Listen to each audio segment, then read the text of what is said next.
Those of you that don't know me, I am Susan Gleason. I am currently the Executive Vice President of ARMA New England. I'm also Head of Information Governance for Withers Worldwide. And we have Andrew Ysasi from VRC with us today and Jesse Wilkins from Athro Consulting. They are probably the two most certified individuals that I personally know. So I thought they would be the perfect people to have come and speak about certifications, where to start, where to begin, what to take, answer any questions that people have. So to kick off with the formal questions, and please, if you have questions, we will be monitoring the chat, so feel free to throw them in there or unmute yourself and ask a question at any point in time. So I don't know who wants to kick off, but our first question is, what is the first certification that you obtained and why did you start with that?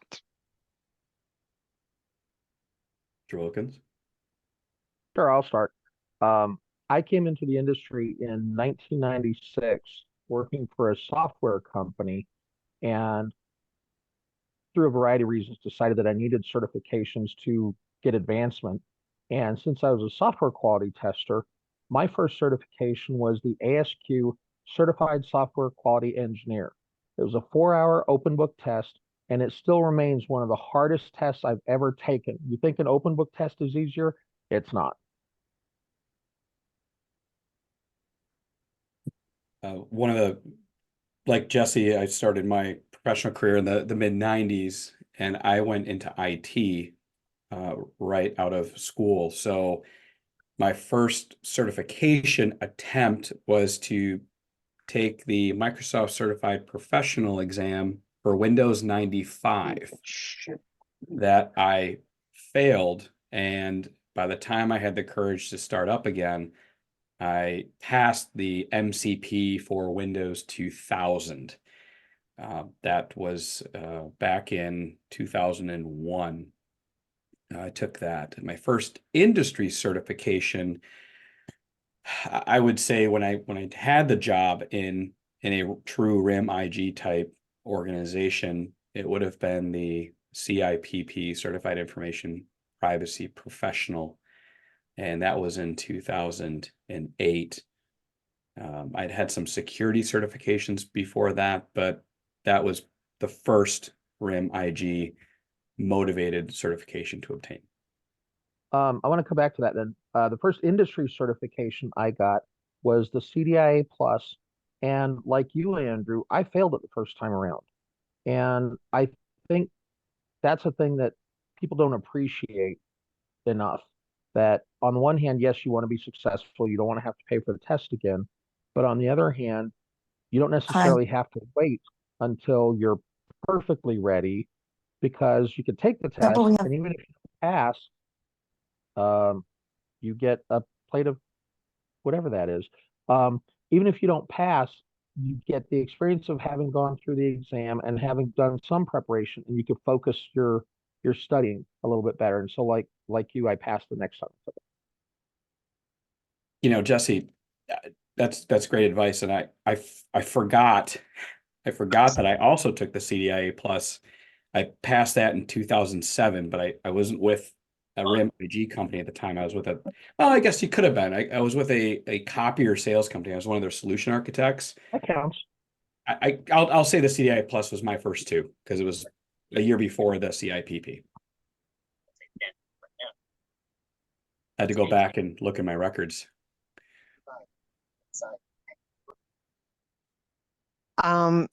Interestingly, I'm going to answer that question because my experience with the certification, I came about getting into information governance in a roundabout way. I was a paralegal and working in litigation, and then moved over into information governance. And my boss at the time was a CRM, and for record specific, it was pretty much CRM or CIP were the two primary certifications out at the time. And she was pushing me to take the CRM exam. And I was looking at the CIP and thinking, that's more where I want to go because I was dealing more with electronic records. I didn't understand or see a need to understand storage sizes for, and media types because I was dealing solely with electronic records.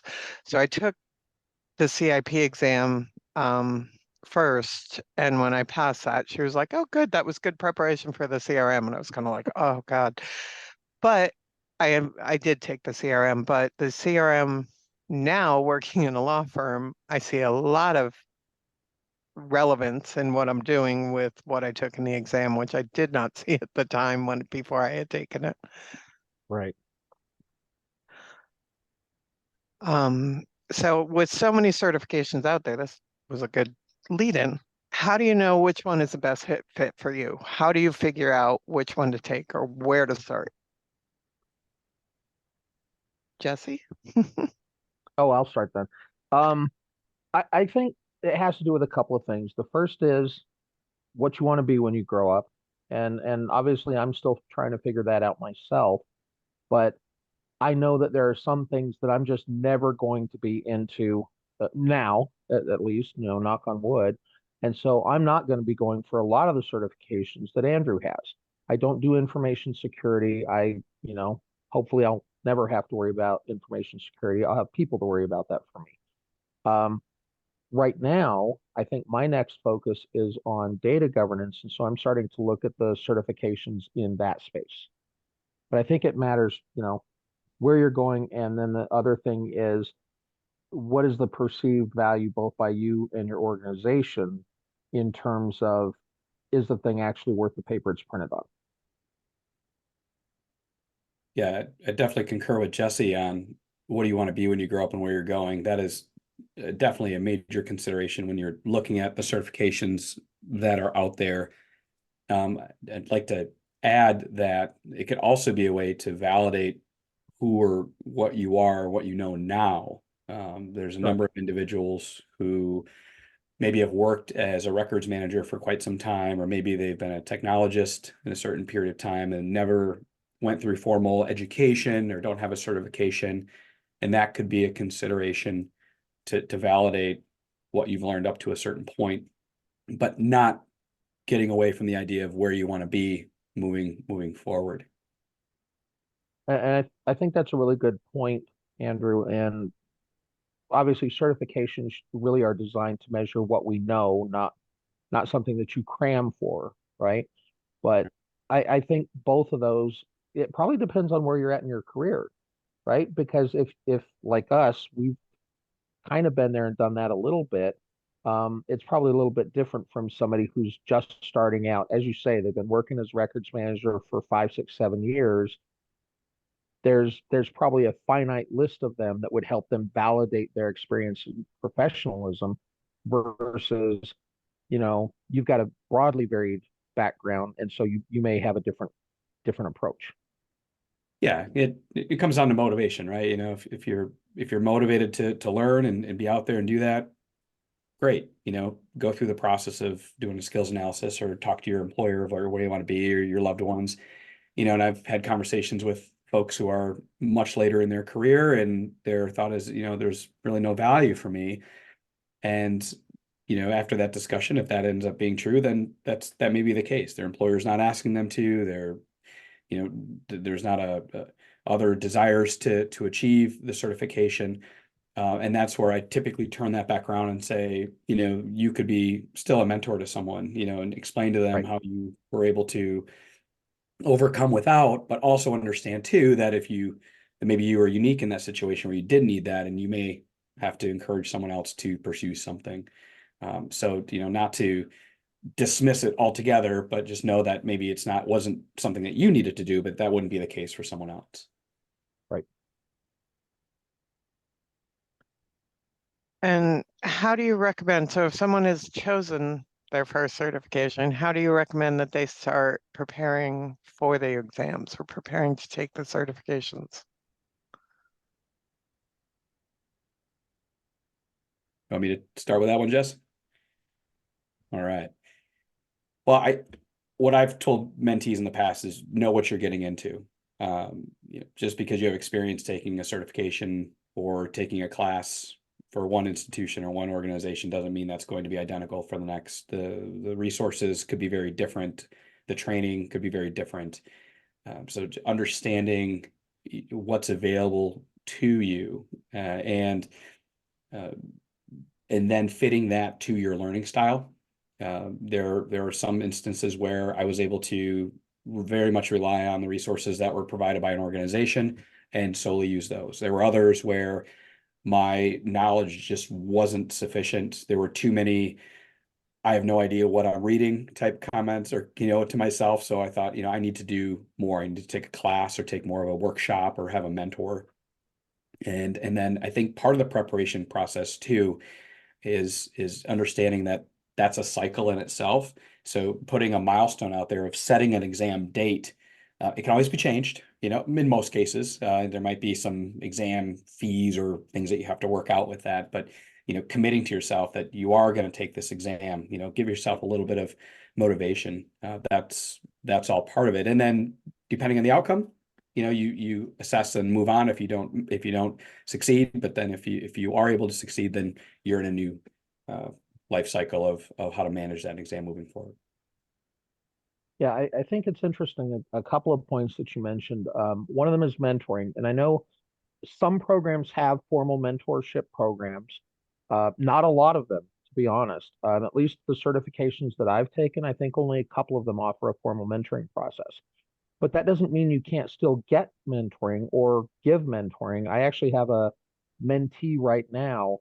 She's got 20 plus years of work experience, very, very professional, very experienced practitioner, just not in this field, right? And so she needs mentoring in this field to understand who are the people she should follow, what are the books she should read, what are the classes and certifications she should take.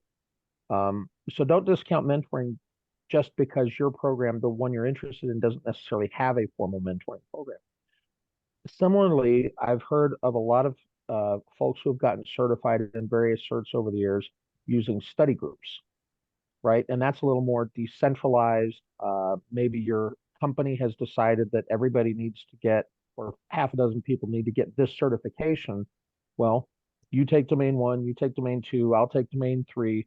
Every Thursday we'll do a lunch and learn and kind of, coach each other, flashcards, pop quizzes, that sort of thing. And I think that can be really helpful too. I think it also depends again on how much experience you have taking tests and where you're at in your career. I'm modestly a very, very good test taker. And so if there's not materials for the exam that I'm looking for, there's not a formal prep class, something like that, I'm usually pretty good about doing my diligence and my self-study and preparing for the exam. If you haven't gone through a bunch of exams, maybe you're not as comfortable with that process. And so maybe you need to focus more on things like study groups, mentoring. If nothing else, reaching out to people like me, like Andrew, like Susan, like the other folks that are on this call and saying, hey, I'm trying to take certification X. How would you approach it? How would you prepare for, or how did you prepare for it? Since I would probably ask somebody who already has it. Yeah, I- can I add a few more things to that? Go right ahead. I was going to expand on the question a little bit because you led me somewhere else, but go right ahead and add to it. Well, of course, listening to Jesse talk, I learned, and then I realized, my answer was more definitely on kind of the high level strategic, but definitely on the tactical side of things.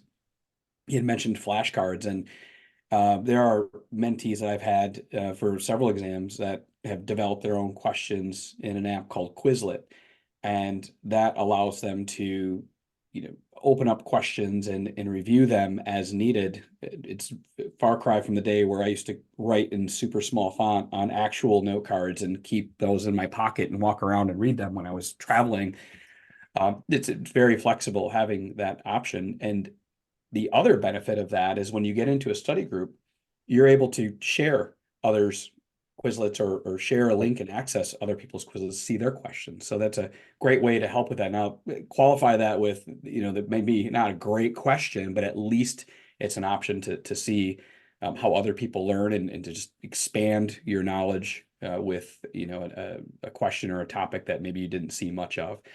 And I recall too, and I heard Jesse was chatting about preparation and some of the things that I did, especially when I didn't have a large network. I reached out on the internet, and I'd go to Reddit, went to LinkedIn, and I would search for study groups and get people's feedback to see if I could get a thread that said, I recently took this exam and this was my experience. I just wanted all the knowledge I could to find out what to expect, even if it came down to problems at the testing center and what that even looked like, which isn't so much of a thing anymore. But it's amazing how much more information you can get by simply just doing searches and looking at forums, because people oftentimes share information. Sometimes they share too much about their experience, but it can be very helpful. And that's where I think a mentor can help temper that expectation a little bit, to make sure that you're not planning for something that may not you would experience yourself, that someone else had a bad experience in a testing center or something like that. Yeah, interesting that you brought up Quizlet, because I've actually recently stumbled across that because I'm working with my team. We have a weekly meeting with some of my team that have expressed interest in taking various certification exams. So I'm set up like a group to try to help them study and prepare. And I came across Quizlet when I was searching for things and found great flashcards that are publicly available that have to do, I think I was looking at the time for the CRA exam to get them started. But expanding on the question a little bit, since you both brought it up, where do you find a mentor? So if there isn't a formal mentoring program, what are your suggestions for looking for a mentor? So for me, the person that I'm mentoring right now, she reached out to one of my colleagues who basically pointed her to me. So hi, Donda. Um, I think that's, some of it is if you want to have somebody mentor you, you kind of reach out and see if they're willing to do it. And it's not a small undertaking. And I know people who've been mentors know this. Um, I think another option would be to, either look through your network on LinkedIn, or just do the search for whatever alphabet soup you're looking for, and see if there's anybody that's either in your network or that is a second level connection that you can again reach out to and say, hey, Sue, I know that you know Andrew. Can you put me in connection with him? Because I'm interested in studying for, I don't know, CISM. And then you have the option to forward it along, and he has the option to be the mentor or not.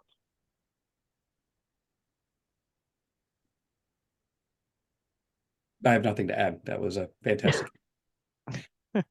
Wow, we made you speechless? That's a new, that is a first.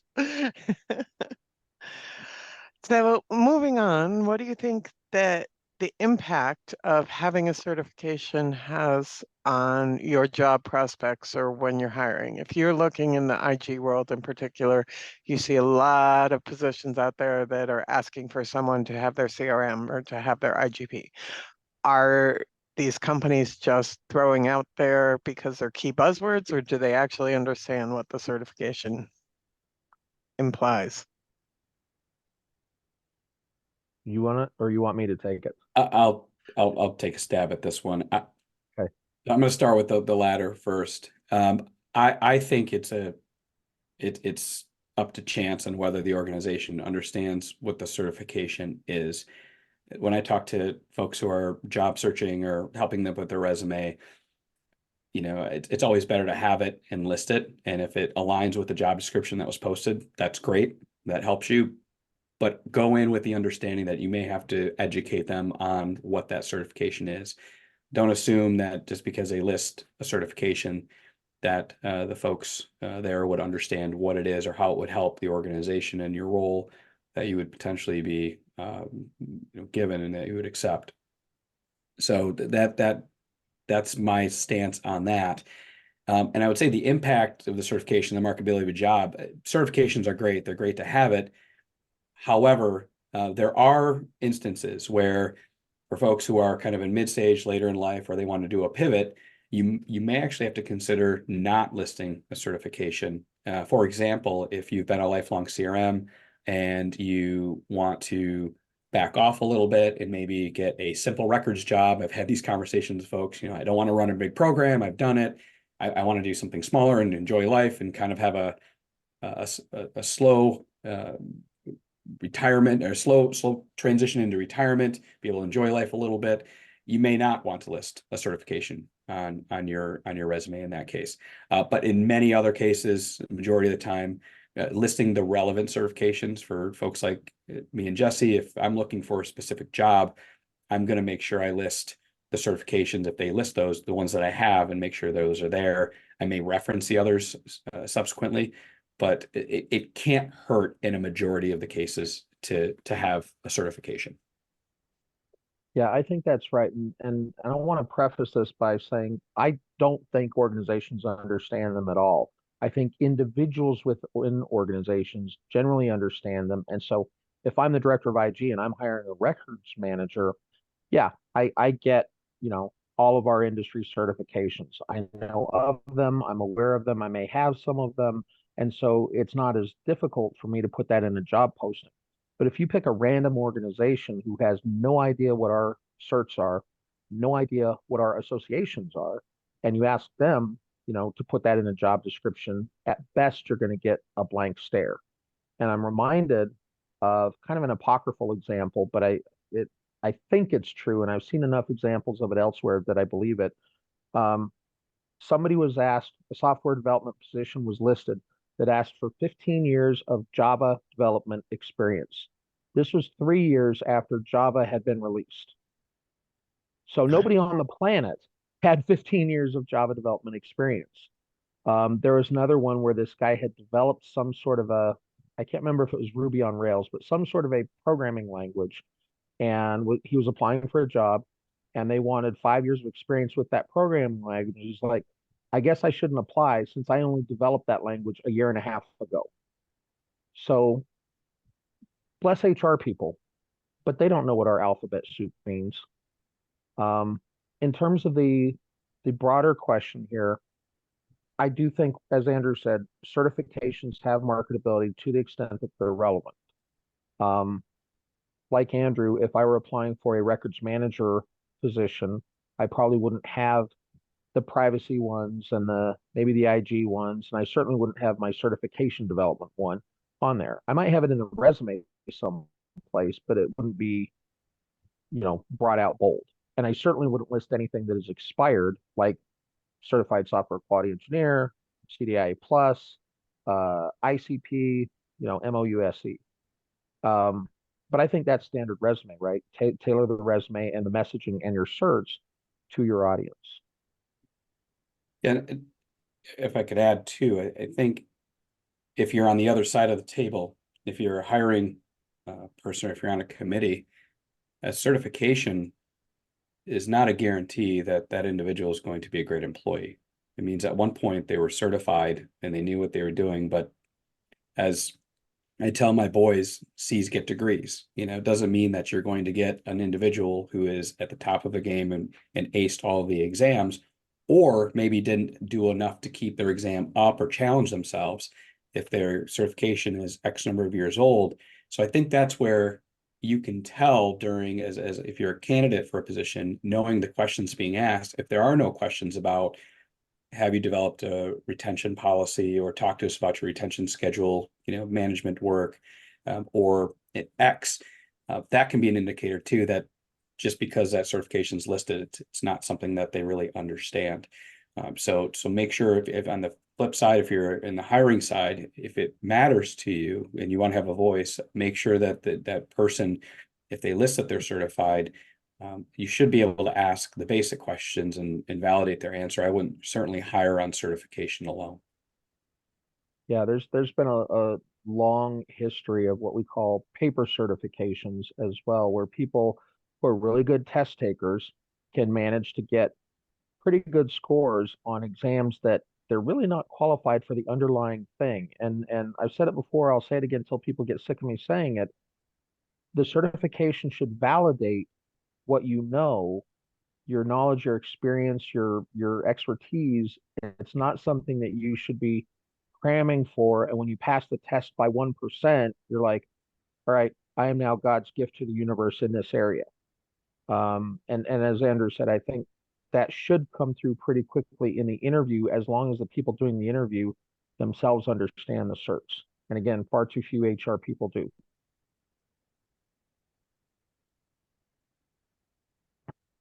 Susan, you have a What, hand up. do we have a hand up? Who has a hand We up? do.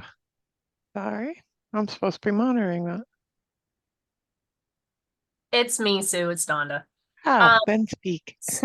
So guys, given the fact that you have the alphabet soup of certifications, this may not be a question for you. It may be a question for those in the audience. How do you overcome severe test anxiety? Because I am one of those people. I freeze during tests. The questions look like alphabet soup to me in some cases.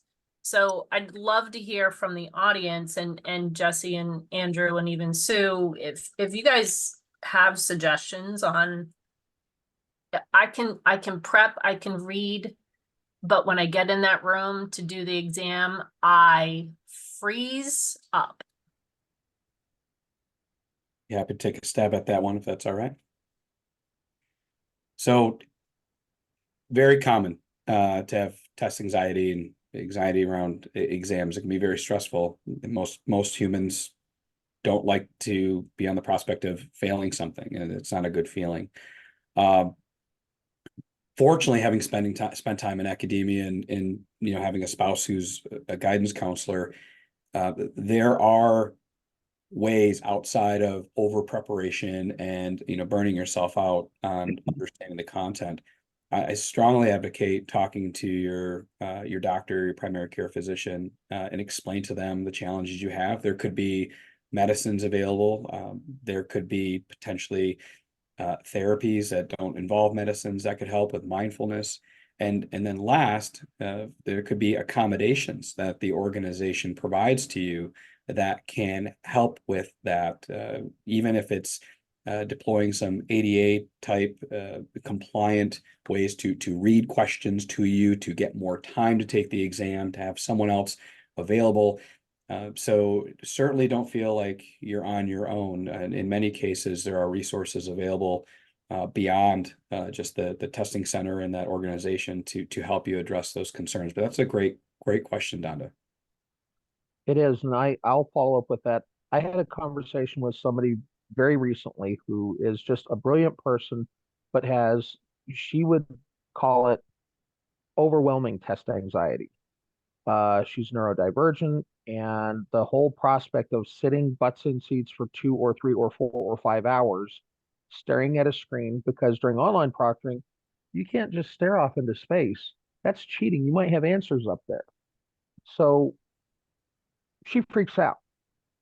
And one of the things I think that is really interesting to kind of follow up with what you said about accommodations, Andrew, I don't think enough certifying bodies take that into account, first of all. I have taken exams that are basically, I would call them refereed interviews. There's no paper, there's no pen, there's no keyboard involved. Instead, you have your 5 domains and you have 2 to 5 experts who each ask you questions to gauge your understanding of the underlying material. And a lot of the more senior level certifications go this route. It's not multiple choice when you're getting up into the high level enterprise architecture, high level software development stuff. These are all refereed interviews. And I think, especially because most of our industry certifications are so small, I think that's something that they should all consider developing. And in fact, I'm starting to think about ways in which we could do that. It's not a small undertaking because you'd have to have people willing to be those proctors and have faith that they're proctoring in good faith and they're not just rubber stamping things. But it can be done. The other thing I would suggest, and I don't know which associations offer this, but some of them will offer the exam at their conferences. And my experience in doing this with at least 2 different certifications is that because it's a big group, you have a person proctoring it rather than a faceless camera looking at you. You can bring in a cup of coffee or a water. You can have a little bit less stress. It's still a rigorous proctoring process, but it's that one notch less stressful. And that might be the difference between barely failing and barely passing. So check with your certifying body to see if they offer the certification at their annual events. They may have that, and it may be a little bit less stressful environment.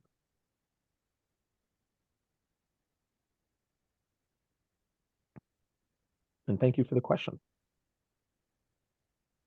And that might be something, Donna, that you raised that might be worth people getting together and approaching the organizations that put out the exams of, you know, what do you have availability for testing accommodations? What is out there? What can we develop or what can we pull together so that there is a process? So I think that would be a very good discussion board topic on various association websites.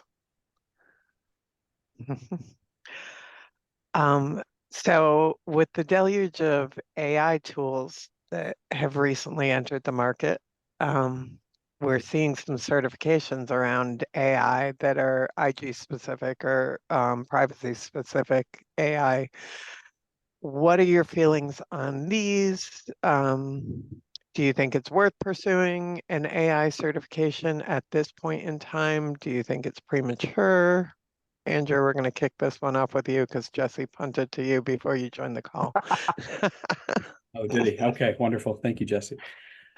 So yeah, there's a couple that are out there right now. I know the International Association of Privacy Professionals, the IAPP, announced their AI governance professional certification that is available based off of 7 domains.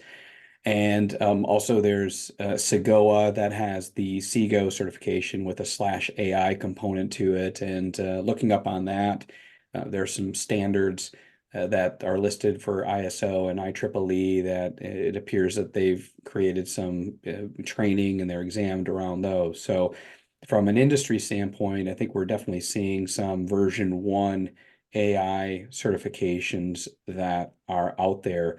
Back to the IAPP, they talk about who would be possibly interested in this. They list, for AI compliance reasons, risk managers, legal governance folks, data scientists, AI project managers, model ops teams, social scientists, and trust professionals.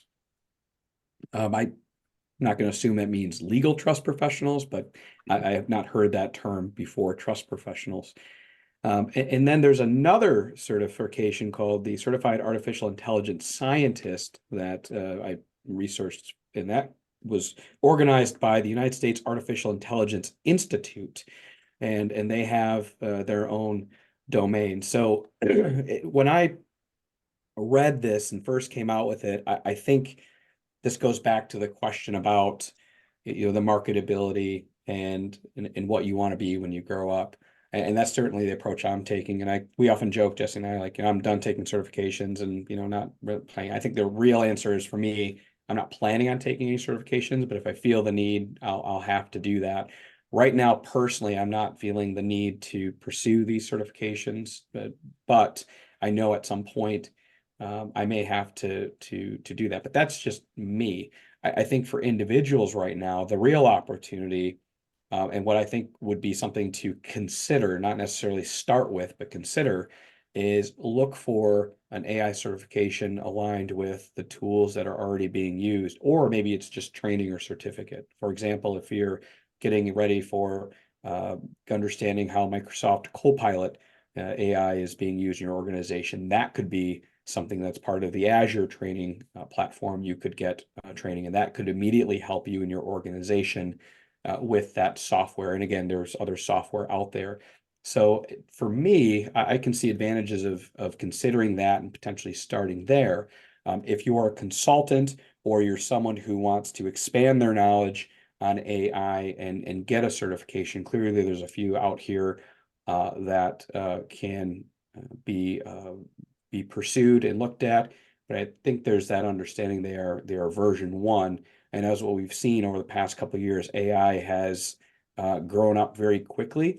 It's also made some mistakes and continues to make some mistakes. So I think we are still in the very early stages of AI and how it's really going to be normalized throughout organizations. So let me back into my answer.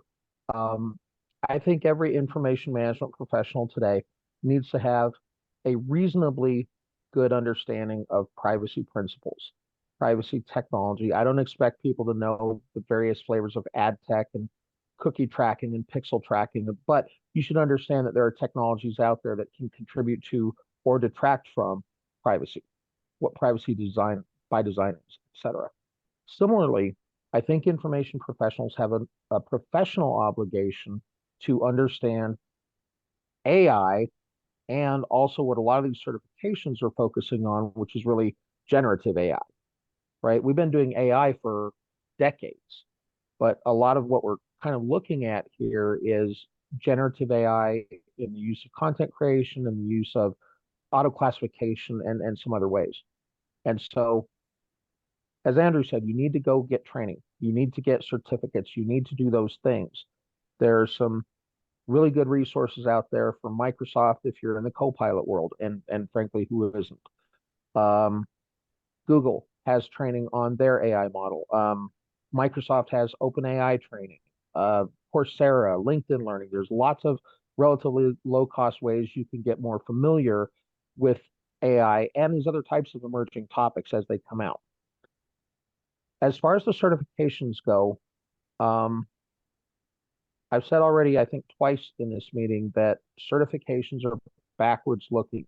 They're based on industry established best practices. And I think, as Andrew alluded to, I don't think we have those yet, especially in generative AI. It's just moving too quickly. Certainly, there are some basic things that we can look at, like the NIST AI framework, the European AI Act that just passed, and it's not even implemented yet. And we can start getting our ideas around best practices for AI and Gen AI. But I haven't seen a certification on that focuses on Gen AI yet that I would trust from any source, because things are still so fluid in the industry. And I don't know that I have something that I can point to and say that right there is a best practice for content creation using generative AI. Until we have that, and that means we've been doing this for a couple of years and things have slowed down, and we've got ISO standards and we've got books written by smart people on how to do this stuff, I think those certifications are premature. The training may be fantastic in all the cases that Andrew mentioned. I don't know that I would sit down and take a multi-guess exam on it just yet.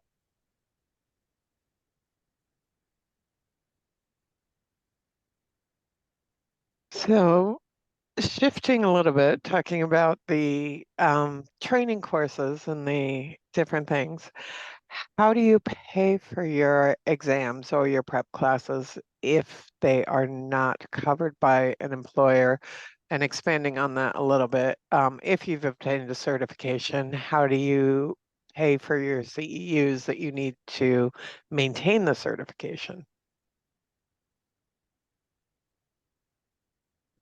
Just good with me? Sure. All right, cool. Thank you. So my philosophy with this always was, and this was because of my experience, I started working for folks who wanted me to have certifications, but didn't want to pay for it. So I made that investment in myself to do that. And I've carried that forward in my career of, I'm going to learn this whether you want me to or not. And that was kind of young Andrew pursuing things full of spit and vinegar and wanting to just soak up everything that I could. It wasn't until I really went into the industry where I found that there are a lot of very generous organizations, employers, and associations that are willing to invest in their people. And halfway through my career, I didn't have to pay for my certifications. I was fortunate to have employers cover the expenses. And there may have been clauses that said, if you fail X number of times, you're on your own, type of thing. But for the most part, it was the employer that we would talk about budgeting, continuing education expenses, and then I had the ability to tap into those however I deem fit. The ARMA International Education Foundation is an organization that has been around for some time, and they have grants and scholarships available to help folks cover not just the exams, but the resources and the cost of the exams as well. So there's also potentially training opportunities there, training dollars as well. So having the AIF as a resource and knowing that at times they don't have people who have reached out by deadlines, that tells me that there needs to be more people talking about this, which is, thank you, Susan, for having Jesse and I speak to be able to talk about certifications, that the AIF is there to hand over money to you to help you pay for exams. And there are very little requirements on that to be able to get that. You're not going to probably be able to get your bourbon tasting certification or your woodworking certification covered. But if it's industry related, I have not heard of anyone saying they were denied because they were trying to get funds covered through, for their ARMA or ICARM exam or AIM exam. I saw Donda come off mute, so I'm going to defer to her and then I'll follow up. Yeah, so Sue, you asked the question about maintenance. I too, with my CIP certification, was fortunate enough to get reimbursement upon passing through my employer at the time. And AIEF is the ARMA Ed Foundation I put in the chat, is absolutely a resource you've got to leverage. But from a maintenance perspective, webinars count as far as your CEUs. Speaking at chapter meetings count. Also at conferences count towards your CEUs. As far as the payment wise, I would say you have to invest in yourself. And so put a little money on the side every month or every week or whatever it is out of your paycheck into your education fund to support your ongoing renewal payment for your certifications. It's the only way you can do it if your employer is not willing. I don't believe ARMA Ed will support the recertification process, but getting to and helping to pay towards your initial, definitely a resource to look at. Just before Jesse goes to add to that list, also writing articles is another way to earn credits. And the amount of free webinars that are available, I mean, I sign up for just about everything that comes into my mailbox. Whether I make it or not is a different story, but Yep. 9 times out of 10, they will send you the recording and I can listen to it later or watch it at a later time. The availability of free resources out there is overwhelming. I'm going to do a blog post on this because I could talk for the next hour and a half on this. I'm going to try and be brief. When it comes to exams, I like using a reimbursement approach, whether it's with my employer or otherwise, and I'll talk about otherwise in a second. When it's annual review time, maybe you set that as one of your goals, and if they're still not willing to pay for it, maybe the approach you propose is reimbursement. If you pass it, or when you pass it, they can pay for it as part of your compensation package. That way the risk is on you up front and you've got some skin in the game. Similarly, I know a lot of ARMA chapters have a similar sort of program where they may be willing to work with you to reimburse part or all of your certification exam cost. I don't know them all. Check with your local chapter. Let's see. Anybody who's military, current or past, who still has GI Bill access, GI Bill will not reimburse training, at least as the last of I looked at it, which was about 3 years ago. But they will reimburse for certification exams that have been registered with the GI Bill people. So you may want to ask your certifying body whether they've already done that. I think, Andrew, most of the ones that you have done that, the major ones. I don't believe anything from our associations has, with maybe one exception. But certainly the security ones, project management, all of those are registered as GI Bill reimbursable for those who it qualifies for. Finally, for CEUs, Donna made a good point, and so did Susan, about webinars. And they're on any topic you want. Most of them would apply. Check with your certifying body. I always have to say that part. Writing, speaking, going to conferences, all of those things apply. If your association offers mentoring, mentoring probably applies. As I said, I'll write a blog post about this, but almost all of those things are free. And in being a certifying body for 11 years, those of you know me, I used to work at AIM, and I was their certification guy for almost 11 years. I don't know a single person who tried to renew their certification who had to pay for it if they were diligent. Now, you still have to do the renewal fee. And I think that's what Donna was referring to in terms of putting a little bit aside now and then. But none of the renewal fees are onerous. I think the most expensive one of the ones that I have, and Andrew may have some that are more expensive, but I think it's $299 over a 2-year period. That's $150 a year. That's $12 a month, $12.50 a month. And again, some of them offer the ability to do payments. Some of them offer like to split it into 2 payments. But $12.50 a month is not that much. And that's the most expensive one I can think of off the top of my head. ICRM is a little bit different because you have to maintain membership at $200 a year. So it is a little bit more onerous for CRMs and CRAs. But even that, I think they have programs that they can help with if you're in dire financial circumstances.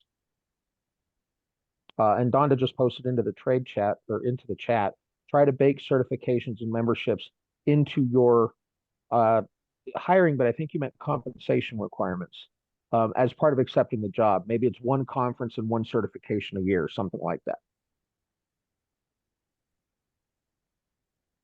And by the way, if you can't find enough CEUs to renew your certification, anybody on this call, you reach out to me. I do these event postings every 2 weeks. They have 80+ events in them. I can find you enough free stuff that aligns to your certification if I know what it is. And I won't charge you for the privilege either. There's no reason you shouldn't be able to renew using largely free resources if you're willing to spend the time to do it. And if you don't know where to start, reach out to me. I have a hack I will share that I found out. So recently, I would say maybe it was 2020, 2019. I found an online certificate course offered by organizations, universities. And there was a business analytics course at UPenn that I found. And I had subscribed to the updates with that. And the cost of that was, I want to say it was probably about $1,200. It was not cheap. It was a 8-week course, if I'm not mistaken. It's been a minute. But when Black Friday came around, there was a 70% discount that was offered for that course. So I took that code, I jumped on there and was able to get that course at a fraction of the cost. Not only did I get a new certificate, which is different than a certification, and I think Jesse can explain that much better than me, but I also got the continuing education credits that I needed for many of the certifications I have. So I've been doing that. I had took a data privacy strategy course at Cornell. Same thing, was able to wait for a deal to come by, applied that deal, and was able to satisfy credits for some of the privacy certifications that I have.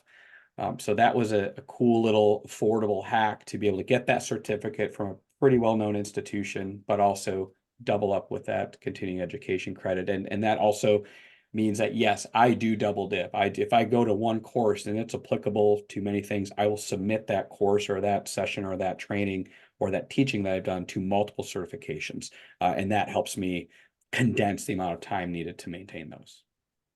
Heck yeah. Adding And to that, go ahead, Susan. just LinkedIn Learning, I think, is another good resource, and they will give you a free 30-day trial.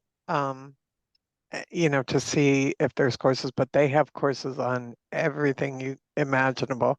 So if you're hitting a point where you don't have enough CEUs, a free trial of LinkedIn Learning and some cramming is a great way to grab CEUs. It's a really good affordable resource. I think it's like what, $30 a month. Yeah, 30, 35, something like that. There's a company that's running, it's almost the end of the month, so I don't know how much y'all will be able to take advantage of this, but I know that ARMA and AIM have both made training partners of a company called Leadership Through Data. They're based out of Australia, but they have offices in the UK and the US. And they are currently running a special, and I don't have anything to do with them other than being aware of this, but they are currently running a special where you can get a free 30-day trial of all of their training content through March 31st. Again, you have to kind of get on with it because that's 4 days from now. I think they're also doing something where if you buy one course, you get access to all the rest of their courses as part of that.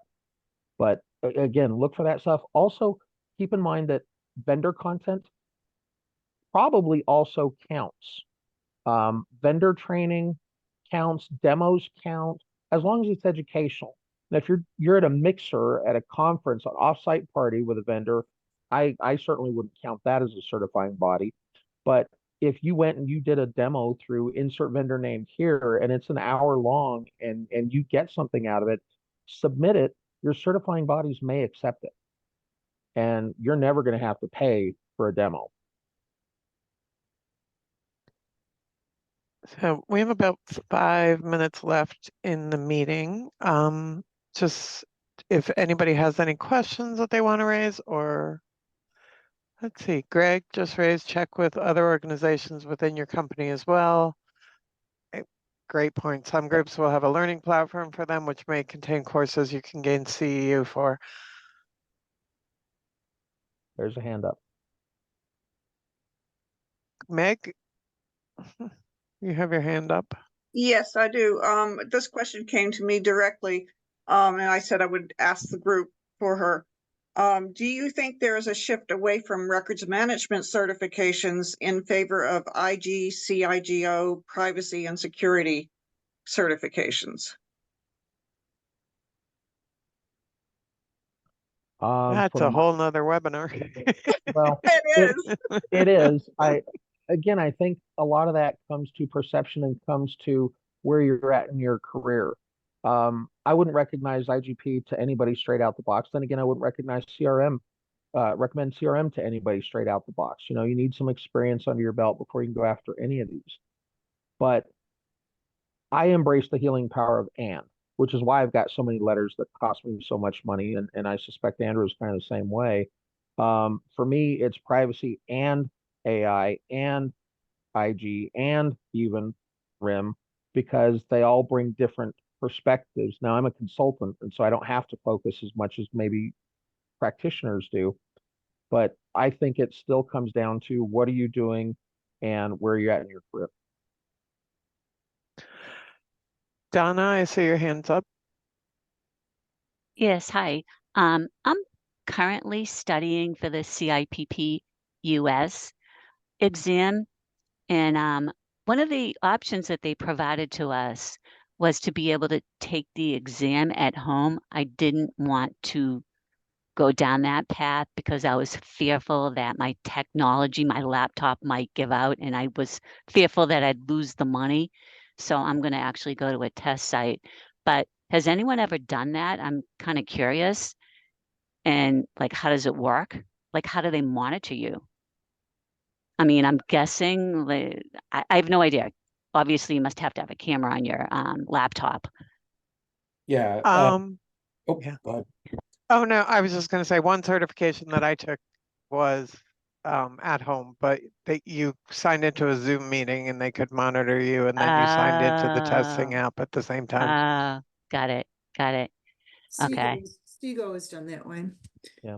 When I did this at AIM, we used a exam proctoring platform, and I think this is how most of the certifying bodies, frankly, are moving these days when it comes to standardized testing is online proctoring.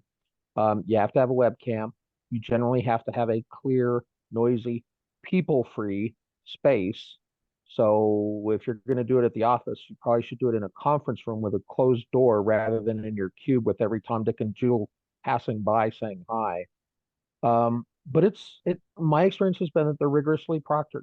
It is every bit as safe and secure as any other, as going to a place, except you don't have to go to this weird place above a fishmonger, behind the alley of a cigarette store, which at least is where mine seemed to be always. And then another question I had is, what are the certifications for data governance?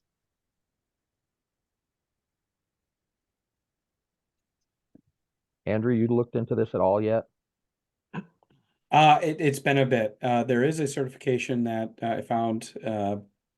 It's from DAMA. They've got their data governance body of knowledge. But I didn't pursue it, only in that one, that wasn't a big part of my job at the time, but it also seemed that the organization, this was just my perception, wasn't nearly as active as others were. So I just kind of stuck with, I'm going to keep this DMBOK, this data management body of knowledge, as a resource and not get certified in this. But I'm not aware of any other certifications out there specific to data governance. I think I'm aware of at least one more. I was just looking at this yesterday for somebody else, and now, of course, I can't find my notes. But if you want to send me a note after, I'm happy to send you the notes that I compiled for my client, actually. And they list the 3 or 4 biggest organizations in data management, what they do. I think EDM Council is the biggest one at present. I don't recall if they have a certification or not. But DAMA is another one. Data Governance Professionals Organization, I think, is still alive, barely, and they're another one. There's a couple of them. Thank you. Well, we are out of time because it's 1:59. So I want to thank Andrew and Jesse for sharing your knowledge and taking the time to be with us. This was great. And anyone on the webinar, if you have any questions at any time, feel free to reach out and we will either direct your question, put you in touch with Andrew and Jesse, or whatever you need. So thank you all for attending today. Thanks, everybody, for having us. Thank you. Bye-bye. Thank Bye. you.